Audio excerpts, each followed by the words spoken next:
रोहन एक 12 साल का लड़का था। वह एक छोटे से गांव में रहता था। रोहन स्वभाव से बहुत ही चंचल और नटखट था। वह घर की हर चीज को उथल पुथल करता ही रहता था। मैं तो इस घर में बोर हो गया हूँ। एक काम करता हूँ, आज दादाजी के कमरे में जाता हूँ। वहाँ खेलने के लिए कोई ना कोई चीज मिल ही जाएगी। वह चुपके से दादाजी के कमरे की चाबी चुरा लेता है और कमरे में घुस जाता है।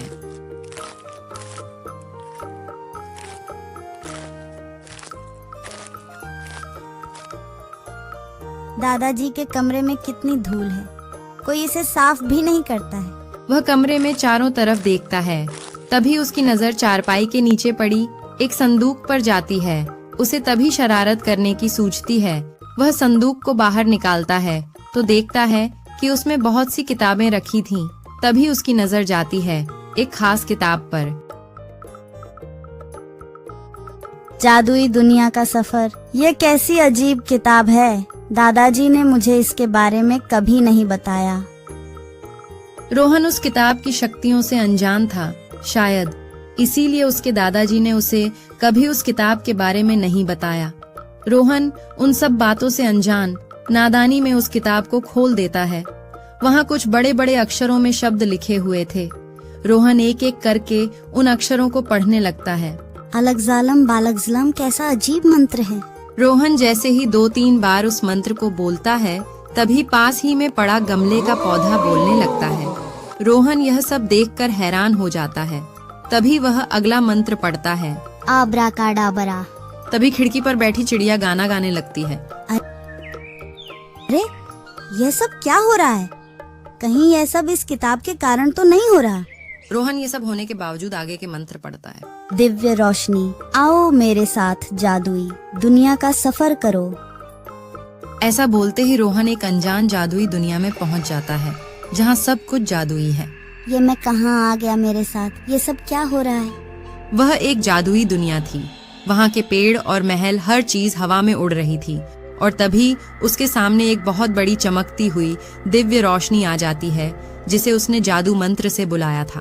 तुम कौन हो और ये हम कहाँ आ गए हैं? यहाँ हर चीज अजीब क्यों है? मैं एक दिव्य रोशनी हूँ जिसे तुमने उस मंत्र से बुलाया है। यह जो किताब तुम्हारे हाथ में है कोई साधारण किताब नहीं बल्कि जादुई किताब है जिससे तुम कोई भी जादू कर सकते हो। इसलिए हम इस जादुई दुनिया में आ गए। रोहन उस दिव्य रोशनी से बात कर ही रहा होता है कि तभी वहाँ अचानक से एक जादुई छिपकली आ जाती है और वह रोहन से कहती है, इस जादुई दुनिया में आपका स्वागत है। मुझे पता है कि आप इस जादुई किताब के जरिए यहाँ आए हो। रोहन इतनी बड़ी छिपकली देखकर घबरा जाता है। आप मुझसे डरिए मत। मैं इस जादुई दुनिया का राजकुमार हूँ। मैं एक श्राप के कारण छिपकली बन गया हूँ। पर आपको किसने छिपकली बना दिया?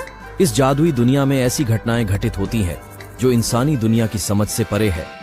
लेकिन पिछले कुछ दिनों से धीरे धीरे इस जादुई दुनिया की शक्तियां खत्म हो रही हैं और इसका कारण है काला शैतान, जिसने अपने काले जादू से न जाने कितने ही लोगों को नष्ट कर दिया है। और अब उसकी नजर इस जादुई दुनिया पर पड़ी है। उसने मुझे भी अपने जादू से ऐसा बना दिया है। आप दोनों को कुछ भी करके उस काले शैतान को नष्ट करके हमारी रक्षा करनी होगी। इस जादुई किताब ने आपको इसीलिए यहाँ भेजा है।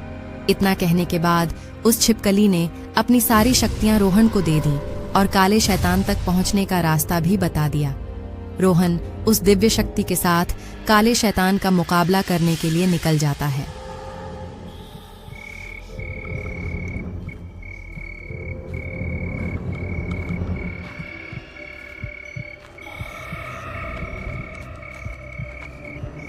राजकुमार ने तो कहा था कि वह काला शैतान हमें यहीं पर मिलेगा, पर यहाँ वो दिख क्यों नहीं रहा है?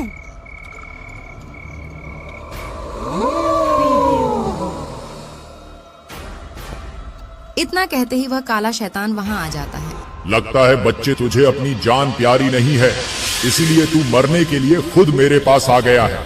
आज हम दोनों में से कौन मरने वाला है ये तो वक्त ही बताएगा। युद्ध शुरू हो जाता है। अब दोनों शक्तियां आमने सामने आ चुकी थीं। काला शैतान एक के बाद एक वार कर रहा था। रोहन अपनी किताब की और छिपकली की शक्तियों की मदद से शैतान के हर प्रहार का सामना कर रहा था।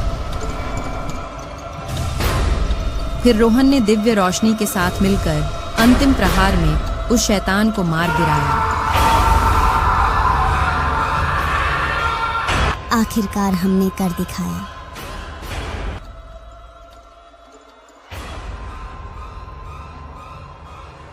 अब वो पूरी जादुई दुनिया काले शैतान से मुक्त हो चुकी थी।